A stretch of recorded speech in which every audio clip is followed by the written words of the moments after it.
There's four, dimensions of Theraplay, which is one model, one variety of the extreme directive kinds of approaches. Structure, engagement, nurture, challenge. So and these dimensions inform four different kinds of activities that we would guide kids in doing. Structure is about, for example, structure kinds of activity would be, one of the ones that I like is the mummy wrap, where you have kids hold their arms like this, and then you wrap the toilet paper around, and then I ask them, okay, what's your favorite color? Okay, purple. Okay, when I say purple, you're going to bust out. And I'm very intentional about trying to set the child up for success. If I know this is not a child who can stand for very long, I'm going to say purple like second. So they don't have much time to violate, what the structure is. So structure is about trusting, the other person. You're safe with me. Another example of structure would be like jumping, from one place to another. And you can trust me to be in the lead here in a lot of ways. So the message to the child in that one is that you're safe because I know how to take care of you. And when we're talking about kids letting parents set the structure, it is all about feeling safe in so many ways. And so if the message from the parent to the child, in so many of those micro moments in life is that you can trust me, you're safe, I know how to take care of you, then we get a lot less oppositional behavior. I can lean in and if mom's trying to pick me up and take me somewhere, then I might not like it and I might fuss a little bit, but I can still lean into her and it's okay. Engagement kinds of activities are very playful. At the beginning of the video clip, you'll see a lot of engagement of, let me see your strong muscles. One of the ones that I like is called pop cheeks, where you put the air in your cheeks and how quick can you pop it, or let me see yours. There's a lot of eye contact and playfulness, that's going back and forth. So the message there is you're not alone in the world, you're wonderful and special to me, you're able to interact appropriately with others.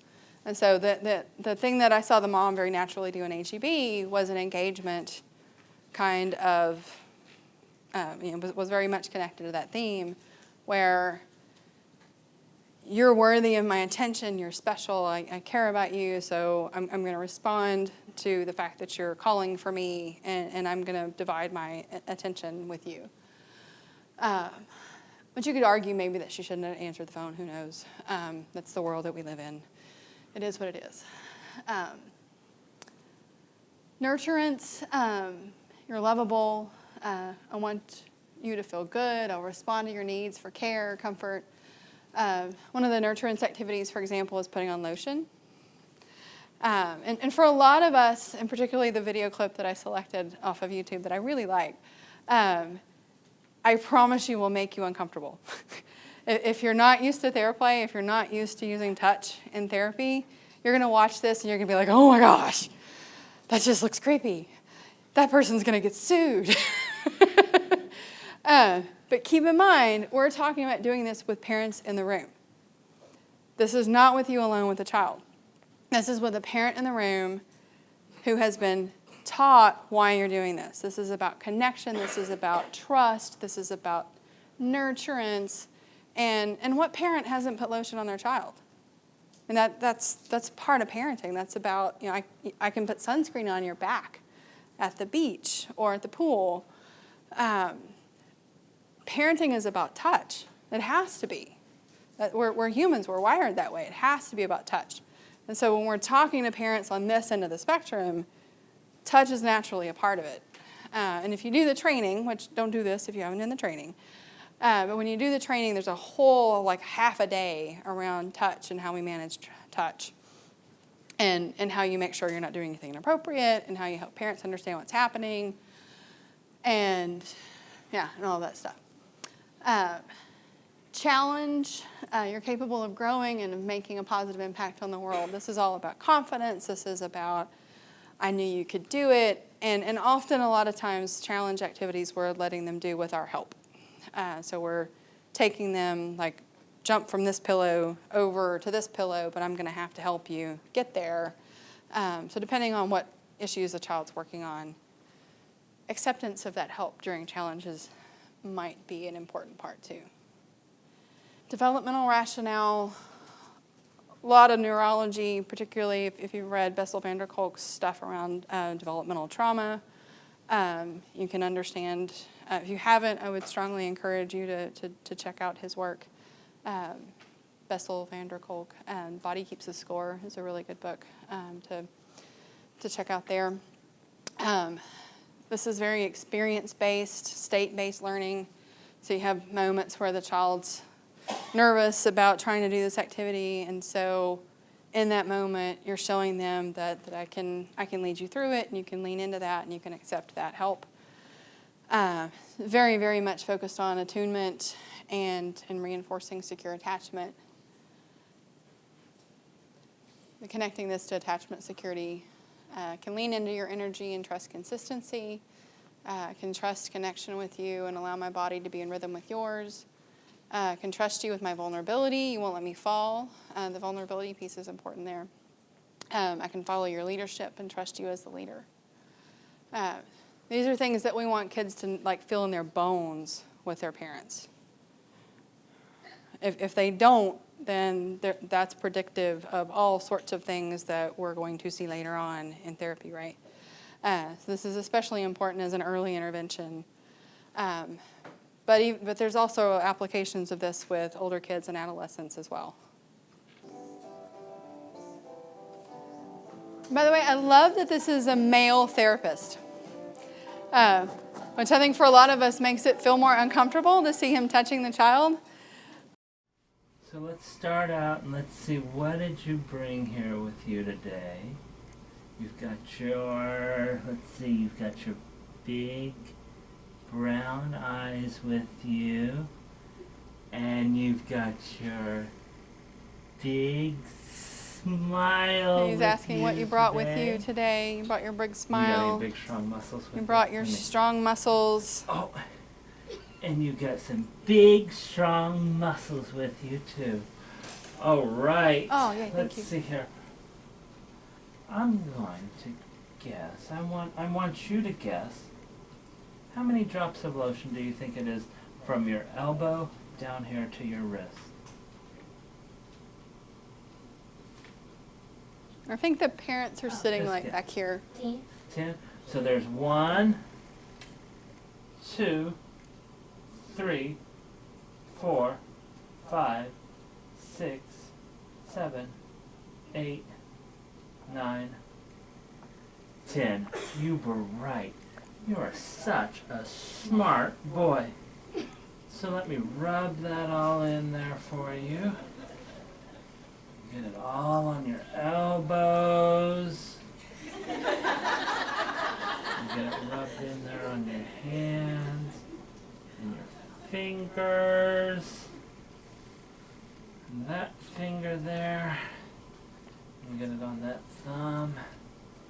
Let's make sure we get that all rubbed in. You were exactly right. Put in the other arm. So let's get this. Now, we're going to start. I am going to have you. Let's see. For those of you that have never seen anything other than I'm over here and you're over there kinds of play therapy, how uncomfortable was that to watch? Yeah, I know. It takes a while to get desensitized to that. And if you read some of the comments on YouTube, it's like, oh my gosh, this is a pedophile. No, it's not. It's not, I promise. But a lot of where this intervention started was working with foster kids and adoption placements and really around recognizing that these kids had not had those experiences at 3. So that natural bonding process had not happened for them, particularly with that adoptive parent. And so the initial intent behind this, like 20 years ago when they started Theraplay, was creating those experiences that would allow for those bonding opportunities to happen. And then the more research that they've done on it, the more they recognize, okay, it's not just that population that this is really helpful for. It's helpful in lots of different places. There's research for Theraplay in autism spectrum and ADHD and trauma and foster adoption placements and externalizing behavior, internalizing behavior, because it's really all about that self-regulation. Because there is if you go home and have somebody put lotion on you, there is a physiological reaction. If it's somebody that you trust, especially, if it's your spouse, if it's your parent, if it's a maybe not really good friend, that in our culture at least that would be weird. But if it's a spouse, if it's a parent, having them put lotion on your arm or sunscreen on your back or something, there's a connection that's happening in that. I know that's just a little glimpse, and for those of you that haven't had any exposure to that, there's a desensitization process that has to happen of, okay, we're interacting in a very different way. Very different way here. But keeping in mind that these kinds of activities are something that we're teaching, thank you, we're teaching parents to do with their child. And for this particular child, it was all around connection, calmness, everything that, if you watch this clip, everything that he's doing is about the child accepting nurturance, accepting connection, and you can tell the child's eating it up. So the child's not uncomfortable, the child's trusting, and I don't know, this actually might be like a foster parent or somebody that's working with the child. I'm not 100% sure based on what's there. You never know with YouTube clips. But it is, I think, a good demonstration of some of the options for activities. But there's a wide range of what that could look like. So comparing the child-centered clip to that clip, what's the difference that you see in the energy level and the presence of the therapist?